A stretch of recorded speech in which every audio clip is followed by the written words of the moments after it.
Hello, everybody. This is Kyrix with one last episode of This Week in Kyrix for the year of 2017.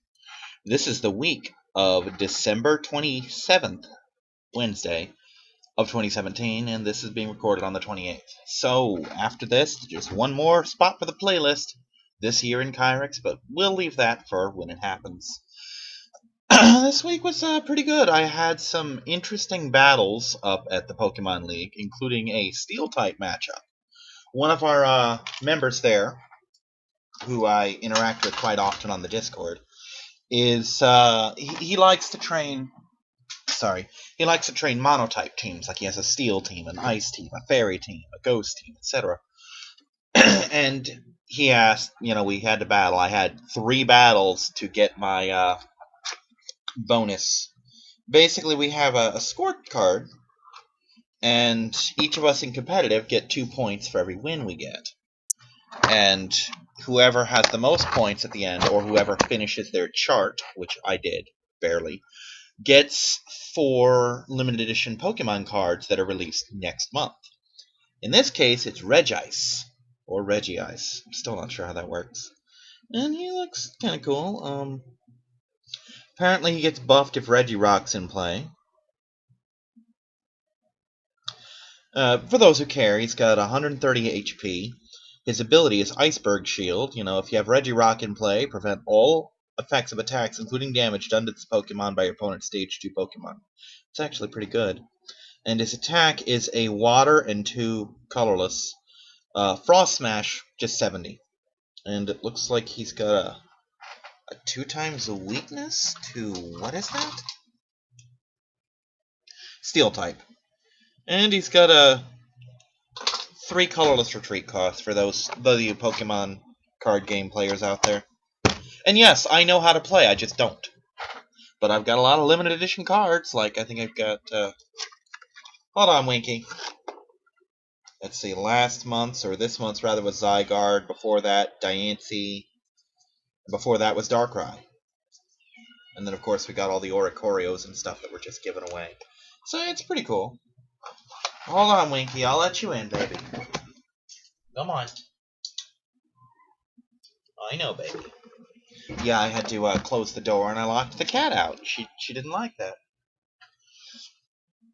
But, yeah, I had to win 3 battles to finish my card.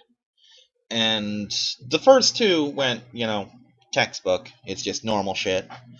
The third battle was kind of tricky, though. I had to grab someone at the last minute. We had, 10 minutes to battle in, and I just barely got it as we were leaving. So I got my Regice. But, his Steel-type battle, ooh, that was a doozy. I'm really not equipped to fight most Steel types, specifically Aegis Slash, which he was using. And the fact that I pulled that win just amazed me. It was a good battle, and I saved the thing. And, yeah. Next week, we will be doing at least 1, if not 2, tournaments. The second one, the guy hasn't popped onto the Discord yet to really explain what he wants to do. But we're doing the New Year's thing, which is just all first stage Pokemon. Basically, any Pokemon that was introduced as the first stage of an evolutionary chain is eligible. Like Pikachu, even though it's the second stage because Pichu exists, was introduced as the first stage, so he goes. But Magmar and Electabuzz were not introduced as first stages. They were introduced as just final forms. They got babies and evolutions later, so they don't count. Chansey is another one. You got Blissey. So it was a first stage for a while, but it wasn't introduced that way. And then Happiny came along and complicated the whole mess. So it's going to be one of those. I'm actually training some of my Pokemon right now for that. And I'm getting a hold of the guy with the monotype teams, and he's helped me slowly transfer all my shit to Ultra Sun, because really it's time to do that. It's time to start migrating all my battlers again. There was no clicks this month, this week. It'll be done, next month. Next year, technically. Hopefully my aunt will be able to help me with my cell phone, so I'll have some money next month and be able to feed the pets, because I told her, and this is true, that paying for that phone will cost almost all my money and leave me nothing for pet food. So, Any help she can give me is appreciated, you know. There is actually a Star Trek tournament this coming week, but here's the kicker. Doesn't cost me a damn thing. I just gotta go up with my dice and my templates and my damage cards and play. I'm really looking forward to that. That sounds like a lot of fun.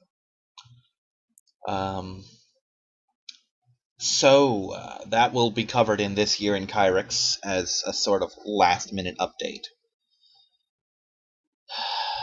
So let's talk future of the channel. As you know, as you probably know, I say this like people are watching this, but no, as you know, there is. I put out a video basically saying, yeah, I have to restart my whole schedule, put new videos up, record new videos, that kind of shit. The shit that's already up will continue to go up, and a lot of it carries on into this coming year. I had a lot of 2018 done, and quite a bit of it uploaded too, which really cheeses me off that my computer failed so badly.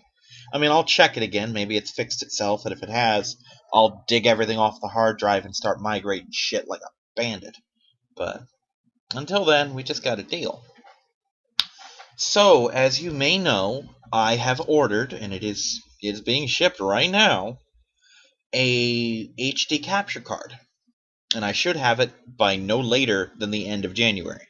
I could have it as early as the 4th of January, but given that it's coming from China, and given my history of getting shit from China, I'm leaning more towards the end of the month. Just customs and shipping, I guess. I don't know.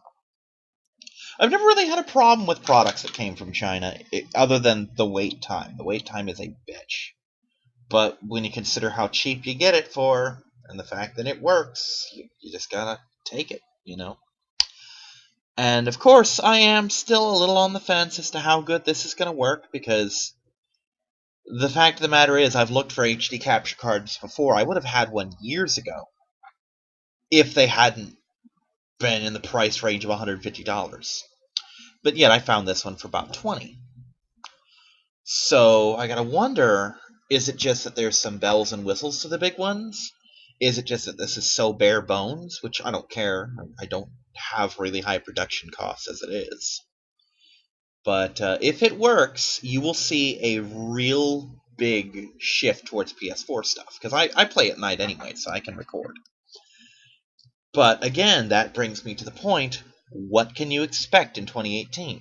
Well, you can expect the Shantae series in 2018. Shantae is a game I've been wanting to play forever. Ever since I saw P-Cole, that's P-Cole 44444? Yeah, 5 fours. Play Pirate's Curse blind. Well, when I got the PS4, when we got the PS4 and I signed in, it's like, hey, you've got PlayStation Plus. We want to give you a $10 coupon. I'm like, okay. So I naturally logged into PlayStation Network and looked for something that was $10. And I found Shantae, Risky's Revenge. I'm thinking, cool. Because I'd forgotten that the third game was called Pirate's Curse and not Risky's Revenge. And I bought it. And it's still a Shantae game, but it's the second one.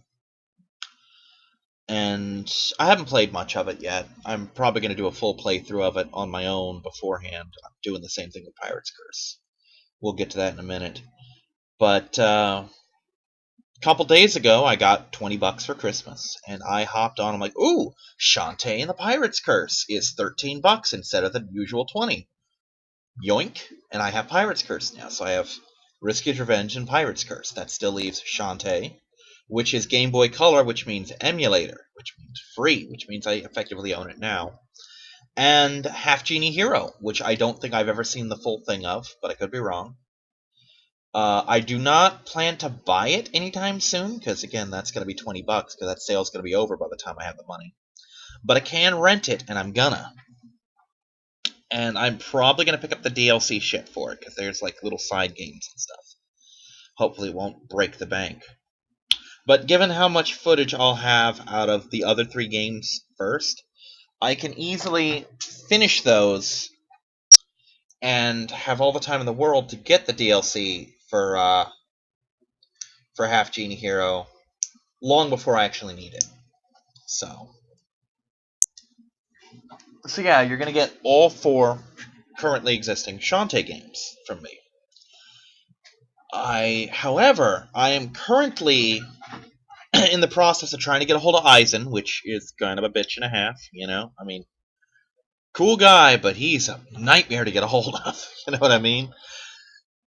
To see if he would be interested in doing COCOM with me, like when we did AM2R, but maybe without the lag this time, you know?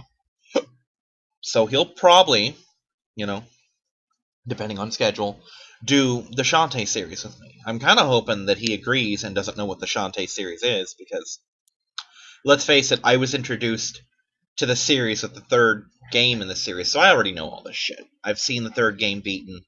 I know most of the plot stuff from the 1st and 2nd game. And I've seen probably about half of Half Genie Hero, and I know more or less how it ends. So, if Eisen isn't familiar with it and he wants to jump in, then we've got a blind person in. Likewise, if he doesn't do it, I'll check on Sammy and see if she's game. Because I really want a COCOM. I'm a bit iffy on Sammy because if Sammy does it, I have to do the editing. And you know how I am with editing. So yeah, we got Shantae. Shantae's in the pipe. Xenoverse 2. Xenoverse 2 will be a thing. This week in Kyrix will be 7 Days to Die. Instead of Death Road to Canada. I actually was going to put out a special of Death Road to Canada for Christmas. And I just kept putting it off, and by the time it came around to actually do it, I was too tired. I'm like, fuck it. You know, it's just a single video. I could do it next year, you know. Especially since I don't have any of my created characters, and I don't want to have to scramble to put them in. And likewise, I don't want to do it with generics, because what's the point? So we got Shantae, we got Xenoverse, we got 7 Days. Got a whole bunch of other stuff on my GameCube.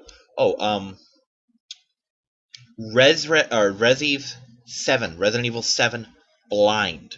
I actually had it rented earlier this week, and just took the little front strip off, sealed the envelope, put it right back in the mailbox. Because, well, not right back, I actually held on to it a couple days. Because I'm like, no, you know what? If this capture card works, we're doing it blind. XCOM 2. XCOM 2 will be done. I did the Bureau and I did 1. I did an awesome run of 1. So why not? Why not do the second one now that it's available? There's all sorts of games. The only problem is I may not be able to churn them out at quite the same speed, because the PS4 isn't mine. It currently lives in the living room. There are plans to move it to the 2nd bedroom, but still, it won't be quite as open for me. So, I'm mostly going to be restricted to recording between the hours of midnight and 7 a.m. Which seems like a big window, but that's also my recreational gaming window. So, I have the choice. I can record shit, or I can play video games for fun. And I've kind of gotten attached to being able to play video games for fun. There are other games that we currently have, like I have Battlefront 1 and 2. Well, I have Battlefront 1, we have Battlefront 2. Well, he has it, but I play it.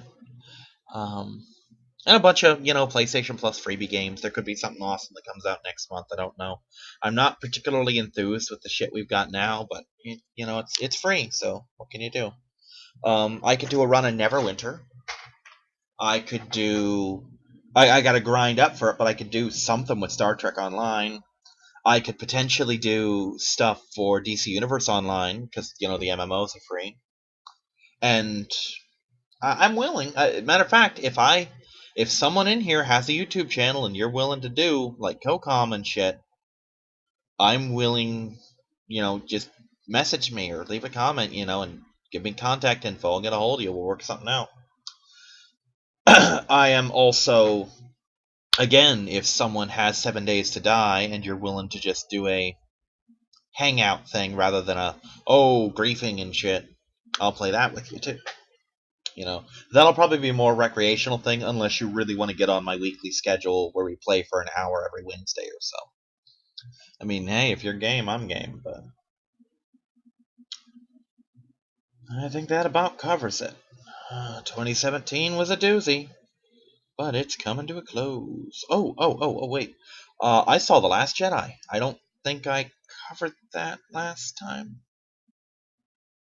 I might have, but I don't think I did.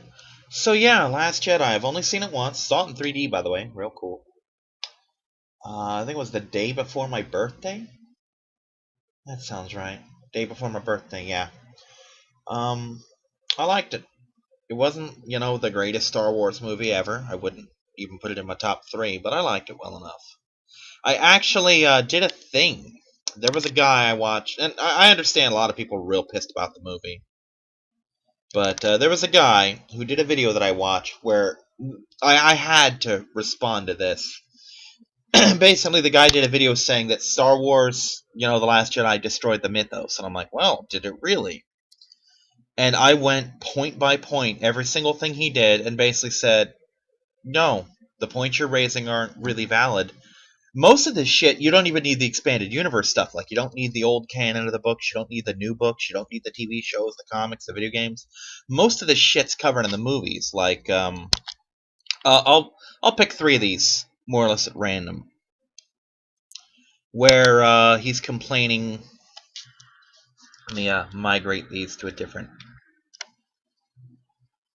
format, so to speak, because I've got it in one of the text things that doesn't do the where it basically it'll go off screen kind of shit. And it's taking up a lot of room.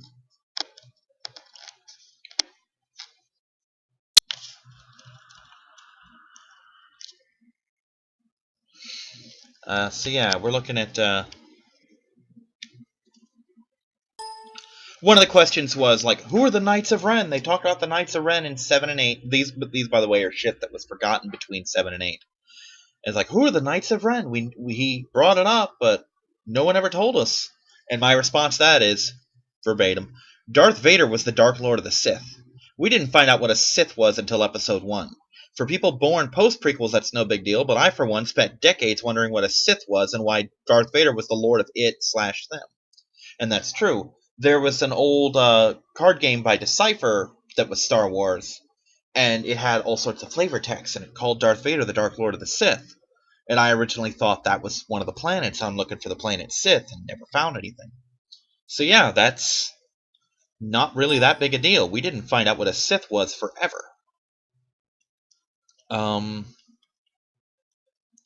Let's see. This one's actually a good point, and it's one that I would concede, if not how Star Wars worked. And it asks, oh, spoilers, by the way. This has to do with the ending of the movie. Basically, without spoiling too much, Finn, that is the stormtrooper, has to get into a speeder craft and fly, you know. And the guy asked, when did Finn learn to fly? He basically brought up the point that it was a very big plot point, and it was, that Finn needed a pilot first to get off the Star Destroyer in Episode 7, and then to get off Jakku in Episode 7. It's like, but yet here he is flying into battle in a speeder. Well, here's the thing. The reason he needed a pilot in Episode 7 is because he was on a Star Destroyer, which... I think the Imperial-class Star Destroyers have 6 squadrons of TIE fighters. That's, I believe, 72, I want to say? Yeah, 72 TIEs. So if he takes one of them, that leaves 71 fighter, bomber, interceptor, and whatever else they've got to chase his ass. And TIE fighters don't have hyperdrives. So he's not getting very far, and that doesn't even count the Star Destroyer's own point defense weaponry and anti-starfighter weaponry. So he needed a pilot who knew how to use a starfighter to keep him alive long enough to get away. Same thing with Jakku. Because here's the thing, in Star Wars, everyone can pilot. It's a thing. Everyone can pilot, but that doesn't mean you can pilot well. It basically, imagine a world where starfighters and airspeeders and shit are like cars today. Almost everyone on the planet can drive a car. Or at least most of the adults in, first world countries, obviously. People living in a third world shithole with a mud hut, no offense, probably don't know how to drive a car, and hell, neither do I, but that's by choice. If I wanted to drive a car or learn how, I could. I could probably set that up this week. Well, maybe not this week because there's New Year's and shit, but you know what I'm saying. Probably wouldn't take me more than 7 days to come across some kind of driving instruction thing. And that's the thing. All Finn really had to do was fly straight. There were no fancy maneuvers, no dogfighting, just fly straight. Let's see.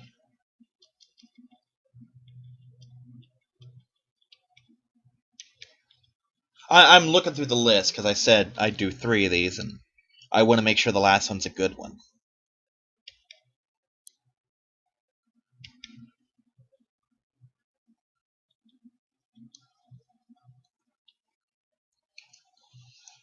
Do.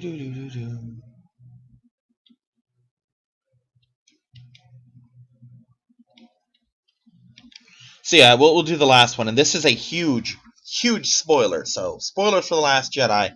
There was a scene where Admiral Holdo piloted the Mon Calamari Star Cruiser, at least I think that's what it was, called the Raddus, named after Admiral Raddus from Rogue One, by the way. She was the last person aboard, and it was running low on fuel because they put all the fuels into shuttles to fly to the planet. Well, the First Order spotted them, started gunning down the shuttles, so she took that thing into hyperspace and cut the fleet in half. There's really no other way to describe it. It was, as I told my roommate, because he paid for the ticket, I said, that scene to me justified the cost of the ticket by itself. And the guy asked, well, why don't you do kamikaze attacks more? And for one thing, the Empire has interdictor cruisers that shut off hyperdrive. I was honestly surprised they weren't a plot in the movie that they had them.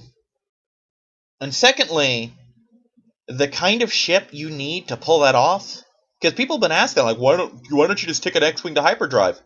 For the same reason that a bug flying into your windshield doesn't break your car.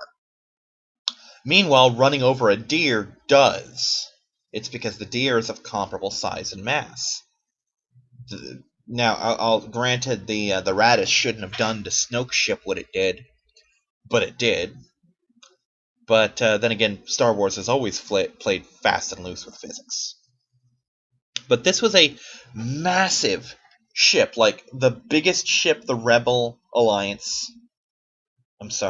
the Resistance has. This is the biggest ship their fleets have ever produced in canon. And the problem is the sheer manpower and man-hours you have to put in to make one of those, only to have someone fly it like a torpedo. Not to mention, it takes a couple minutes to go to hyperspace. Even the Falcon, the Millennium Falcon, which is a ship just customized to go to hyperspace as quick as possible to get away from Imperials, still takes like 3 to 5 minutes just to do the calculations, and to warm up the engines and all that shit. Because granted, Holdo didn't need to do calculations, and it still took her like a minute and a half to get into position. Also, the other reason this worked is because the plot point had been that they had been chasing them, and that the Raddus and what had been the rest of their fleet had managed to stay out of their effective range. Like their guns couldn't overpower the shields at that range. So they weren't close, so there was nothing they could do to stop them from going to hyperspace. Well, generally, you don't fight at that distance. And like I said, it would only take this happening 3 or 4 times for the guys in the higher ups to say, they like turning their ships into torpedoes. Let's start putting interdictor technology in every ship we have. I mean, don't get me wrong, it's a good question. But that question was answered in Rogue One. At the end of Rogue One, the fleet starts to go to hyperspace. The Devastator, hyperspace is in, and everything in the fleet just kind of bug in the windshield right against it, just smashed. Because they didn't have the distance or the mass to break that ship. So, minor structural damage at best to the Star Destroyer. Complete obliteration for any poor ship that did that. And again, it's been a plot point that the Rebellion and the Resistance do not have ships of the size that the Star Destroyers are. Those are big fucking ships. I mean, if you don't play the video games like I do, I never realized how big they were until I saw them next to other ships. They're huge. They're big fucking ships. I mean, they dwarf anything used in the Clone Wars. You know? So, and really, the Mon Calamari Star Cruisers were like luxury liners. They weren't warships, they were converted to warships. So the Rebels just don't have the ships to do that with. And forget the Death Star completely. That's just, get down, Winky. You're not. The Executor flying into it didn't cut it in half.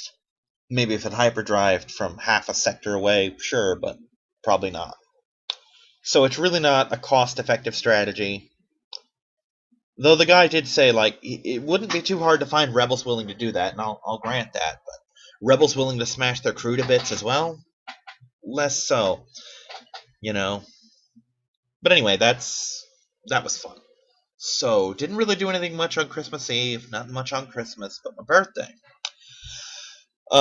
Two of my friends came and we hung out. We went to Cece's, and I ate so much that I didn't have to eat again until Christmas morning. For the record, my birthday's on the 23rd, so I didn't eat anything on Christmas Eve at all. I fucking effectively fasted because I was just living off the pizza in my gut. And then we wandered around Countryside Mall for a while they tried to do some shopping. It was fun. I didn't get anything, and neither did they. We really could have skipped that whole trip to the mall because nothing really was done the whole time. But it was fun. I got to hang out with my friends. We got to bullshit. We got to look at all the fun stuff in the stores. I had a good time. So, that pretty much seals it for this. I will see you in a couple more days. I'll probably do this on New Year's Eve. That is this year in Kyrix. And I'll see you next year. Bye, everybody.